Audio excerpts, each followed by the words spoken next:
मैं आज तुम्हें एक बात बताऊं। भारवी आज संसार का श्रेष्ठ महाकवि है। दूर दूर के देशों में उसकी समानता करने का किसी में साहस नहीं। वह शास्त्रार्थ में बड़े से बड़े पंडितों को पराजित कर चुका है। उसका पांडित्य देखकर मुझे हार्दिक प्रसन्नता होती है, किंतु भारवी के मन में धीरे धीरे अहंकार स्थान पाता जा रहा है। मैं चाहता हूँ कि भारवी के अधिक पंडित और महाकवि बने, पर अहंकार उन्नति में बाधक है। मैं उस अहंकार पर अंकुश रखना चाहता हूँ जिसे अपने पांडित्य का अभिमान हो जाता है। वह अधिक उन्नति नहीं कर सकता। यही कारण है कि समय समय पर उसे मूर्ख और अज्ञानी करता हूँ। प्रशंसा तो सभी करते हैं, किंतु अधिकारी से निंदा भी होनी चाहिए। मैं नहीं चाहता कि अहंकार के कारण मेरा पुत्र उन्नति रुक जाए। क्या क्या कहा आपने? मैं नहीं चाहता अहंकार के कारण मेरे पुत्र की उन्नति रुक जाए। तो जो आप मेरे लाल पर क्रोध का प्रकट कर रहे हैं वह सच्चा नहीं है? अनुमात्र भी नहीं। इस क्रोध में पुत्र के प्रति मंगल कामना छिपी है। मेरा पुत्र और भी विद्वान हो और ये भी यशस्वी बने। आप कितने महान हैं। भारत के हाथ में तलवार के लिए लटपटाते हुए गाते हैं। पिता पिता भारवी। हाँ मैं भारवी हूँ। बेटा तू कहाँ रहा? मेरे बेटे इतना निष्ठुर कैसे हो गया? तू कहाँ था? तेरी तो क्यों चला गया था? कहाँ था मेरे बेटे? माँ शांत रहो। मेरे पिता भी कहते हैं अपने चित्तों को स्थिर रखो। तू भी यह कहता है?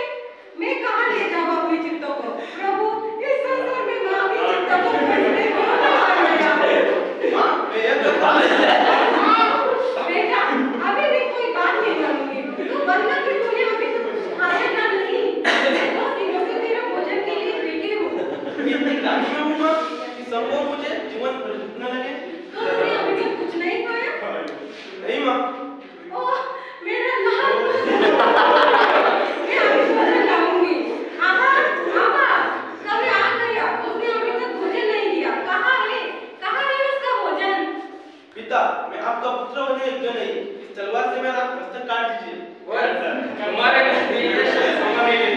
अपनी मर्यादा सुरक्षित रखो। मैं फिर कहता हूँ कि तुम मूर्ख हो, विकल बुद्धि हो। विकल बुद्धि हो और यह तभी प्रमाणित होगा जब आप मेरा मस्तक तलवार से काट देंगे। मेरे बातों का प्रमाण तलवार के प्रमाण की आवश्यकता नहीं रखता। तलवार का प्रमाण निर्भर का प्रमाण है। किंतु पिता यह तलवार मेरा मस्तक काटेगी, उस ग्लानि को काट देगी जो मेरे जीवन को जंजा की भांति जकड़ रही है। ग्लानि से जीवन उत्पन्न नहीं होता, बस जीवन से ग्लानि उत्पन्न नहीं होती है। और इस तरह ग्लानि प्रधान नहीं है, जीवन प्रधान है।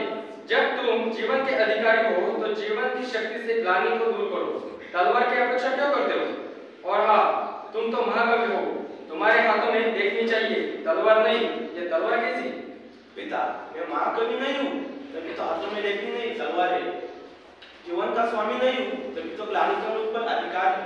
ग्लानि काला बादल है जो जीवन के चंद्र को मिटा नहीं सकता, कुछ क्षणों के लिए उसके प्रकाश को रोक नहीं सकता। उत्साह के प्रवाह से बादल को हटा दो। वह रक्त की प्रवाह से नहीं हटेगा पिता, और वह रक्त मेरे मस्तक का होगा। मस्तक में सहस्त्रदल है वत्स, जिसमें ब्रह्म का निवास होता है। ग्लानि के पोषण के लिए ब्रह्मदेव की आवश्यकता नहीं है। मैंने तुम्हारे दोष दिखाए तो उन्हें स्वीकार करना चाहिए था। यह नहीं कि ग्लानि से 2 दिन घर आने का नाम भी न लो। अब आधी रात में तुम आए हो, तुम्हारे साथ में यह तलवार है और पिता से तुम अपना मस्तक काटने को कहते हो। मूर्ख पुत्र, मेरे हृदय में पिता की भावना आज तुमसे वंचित हो रही है।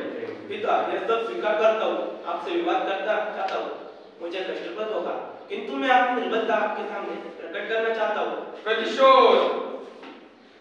हाँ पिता प्रतिशोध। आपने मुझे लांछित किया। जब मैं शास्त्रार्थ में विजयी हुआ आपने मुझे सार्वजनिक रूप से लांछित किया। जिन पंडितों को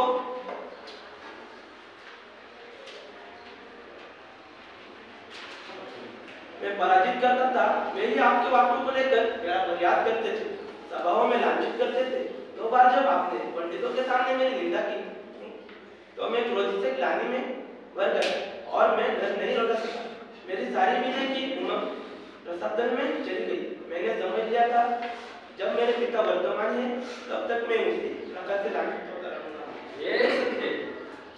मैं आत्महत्या नहीं कर सकता क्योंकि वह एक जघन्य पाप है। मैंने अनेक बार सोचा पिता को पुत्र की उन्नति से सुख होना चाहिए, किंतु पिता मेरी उन्नति अप्रसन्न होती है। पिता को मेरे दोष ही दोष दिखने पड़ते। वे मुझे लांछित करते। विद्वत मंडली में वे मेरा अपमान करते हैं। मेरा अभिप्राय विद्वत मंडली में तुम्हारे दोष दिखलाने का कर रहा है। जिन पंडितों ने मेरे ज्ञान को सिर पर पुष्पमाला की भांति धारण किया, उन्हीं पंडितों के समक्ष मेरा अपमान मुझे शूल की भांति खटक गया और आपके प्रति मेरा क्रोध अंतिम सीमा तक पहुंच गया। अंतिम सीमा तक? फिर तुमने क्या किया? मैं पूरे 8 प्रहर तक एक ही जल में बैठा रहा। फिर मैंने यह ठीक समझा कि मैं पिता के जीवन को समाप्त कर दूं। हाँ, पिता के कितना अच्छा होता कि मुझे तुम अपने मृत्यु पुत्र के हाथों में दी। मैं संध्या से ही पहले घर आया, कोने में छुपा बैठा था। जब आधी रात में माता की और निद्रा दिन रहते थे, तब मैं पाप आकर आपकी निवाह पर तलवार रख देता। फिर तुमने क्यों नहीं किया? यह कार्य तो तुम अब भी कर सकते हो। पिता, मुझे और अधिक लांछित न कीजिए। मेरी ग्लानि को अधिक न बढ़ाइए। आप यही पुत्र वात्सल्य एक आप अहंकार को दूर कर मेरे अधिकार से उन्नति कर चाहते हैं।